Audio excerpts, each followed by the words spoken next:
নিয়তির কি অদ্ভুত পরিহাসের সামনেও মাঝে মধ্যে আমাদের দাঁড়াতে হয়। কলকাতা নাইট রাইডার্স আর পাঞ্জাব কিংস এই চলতি আইপিএল এর শুরুটা সম্পূর্ণ ভিন্নভাবে করেছিল। ইভেন প্রথম রাউন্ড শেষে দুইটা টিমের অবস্থান সম্পূর্ণ বিপরীতে ছিল। মনে হচ্ছিল একটা টিম নিশ্চিতভাবেই প্লে অফে কোয়ালিফাই করবে, মানে ওই টিমটা স্পট কনফার্ম। আর অপরদিকে মনে হচ্ছিল কলকাতা নাইট রাইডার্স কোনোভাবেই প্লে অফে তো যেতে পারবেই না। ইভেন আর দুই একটা ম্যাচ পরে তারা অফিসিয়ালি হয়তো টুর্নামেন্ট থেকে বিদায় হয়ে যাবে। কিন্তু দেখুন, ওই যে বললাম শুরুতেই, ভাগ্যের কি অদ্ভুত পরিহাস। পাঞ্জাব কিংস সেকেন্ড রাউন্ডে 6টা ম্যাচ খেলে ফেললেও একটা সিঙ্গেল ম্যাচও তারা জিততে পারেনি। ওই প্রথম রাউন্ড শেষে তারা 7 ম্যাচে যে 13 পয়েন্ট ছিল ওই অবস্থাতে এখনো রয়ে গেছে। আর অপরদিকে কলকাতা নাইট রাইডার্স যারা প্রথম রাউন্ড শেষে মাত্র একটা ম্যাচেই জয়ের দেখা পেয়েছিল, তাও একেবারে ওই 7 নম্বর ম্যাচে গিয়ে তার পরবর্তীতে তারা দারুণভাবে বাউন্স ব্যাক করে আরো 5টা জয় তুলে নিয়ে এখন 13 ম্যাচ শেষে 13 পয়েন্ট নিয়ে, মানে কলকাতা নাইট রাইডার্স আর পাঞ্জাব কিংস এর অবস্থাটা অলমোস্ট সমানেই রয়েছে। যেখানে মাসখানেক আগেও পাঞ্জাব কিংস পয়েন্ট টেবিলের ওই নাম্বার 1 স্পটটা দখল করেছিল, কেকেআর ওই তলানিতেই ছিল একেবারে 8 কিংবা 9 নম্বর পজিশনে। সেখানে এখন আর যখন প্রত্যেকটা টিমের একটা করেই অফিসিয়ালি গ্রুপ পর্বের ম্যাচ বাকি রয়েছে, কলকাতা নাইট রাইডার্স রয়েছে পয়েন্ট টেবিলের 6, পাঞ্জাব কিংস রয়েছে তার ঠিক ওপরে ওই 5 নম্বরে। মানে পাঞ্জাব কিংসের এমনই খারাপ অবস্থা যেখানে তারা টপ 4 মধ্যেও এখন আর থাকতে পারছে না। অন্যান্য টিমের সমীকরণ বা হিসাব নিকাশের দিকে তাদেরকে তাকিয়ে থেকে প্লে অফে খেলা নিশ্চিত করতে হবে। মানে হিসাব মতো কলকাতা নাইট রাইডার্স আর পাঞ্জাব কিংসের এখন চাওয়ার জায়গা একই। লাস্ট ম্যাচে, গ্রুপ পর্বের শেষ ম্যাচে তাদেরকে জিততেই হবে।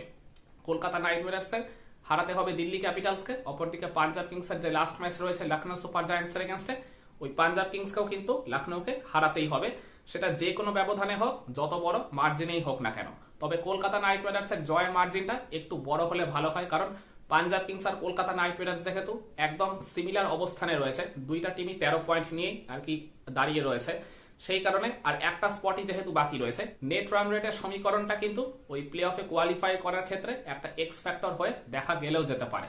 আর কলকাতা নাইট রাইডার্সের নেট রান রেটটা যেহেতু পাঞ্জাব কিংসের চাইতে বেশ অনেকটাই পিছিয়ে রয়েছে, সেই কারণে কেকেআর কে চাইতে হবে যেন দিল্লি ক্যাপিটালসের বিরুদ্ধে তাদের জয়ের মার্জিনটা বেশ অনেকটাই বড় সড়ো হয়। তবে দুইটা টিমের একটা কমন যে চাওয়ার জায়গা, সেটা কি জানেন? রাজস্থান রয়্যালস যেন তাদের গ্রুপ পর্বের শেষ ম্যাচটা মুম্বাই ইন্ডিয়ান্সের কাছে হেরে যায়। কারণ এই একটা জায়গাতেই দুইটা টিমই কিন্তু আটকে গেছে, মানে দুজনের চাওয়ার জায়গাটা কিন্তু অলমোস্ট সেম হয়ে গেছে। কারণ রাজস্থান রয়্যালস যদি শেষ ম্যাচে জিতে যায়, তাহলে কিন্তু কলকাতা নাইট রাইডার্স বলুন বা পাঞ্জাব কিংস বলুন, দুইটা টিমই নিজেদের লাস্ট ম্যাচে, গ্রুপ পর্বের শেষ ম্যাচে যত বড় মার্জিনেই জিতুক না কেন, আর কিন্তু কোনো লাভ হবে না। রাজস্থান তাদের গ্রুপ পর্বের শেষ ম্যাচে মুম্বাইকে হারিয়ে দিলে তারাই কিন্তু 16 পয়েন্ট নিয়ে ওই চতুর্থ টিম হিসেবে প্লে অফে কোয়ালিফাই করে যাবে। শেষ পটটা ওই রাজস্থান রয়্যালসে কনফার্ম করে ফেলবে।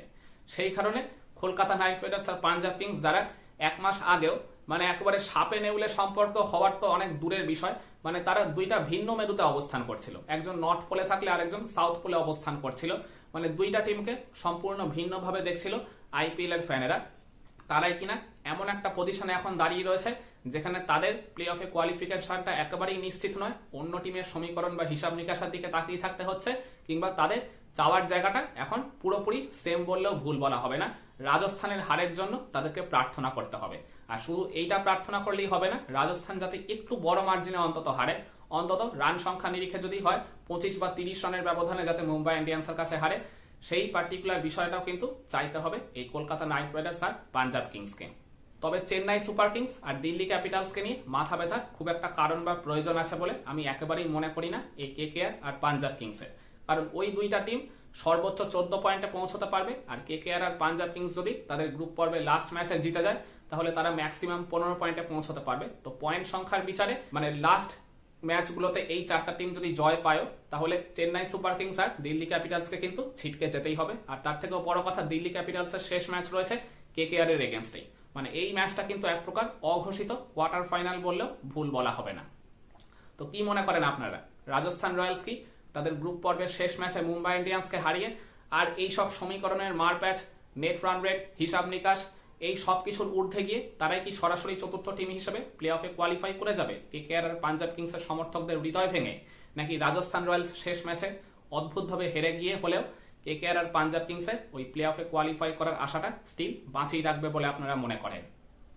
কমেন্ট করে আপনার মতামতটা জানাতে পারেন।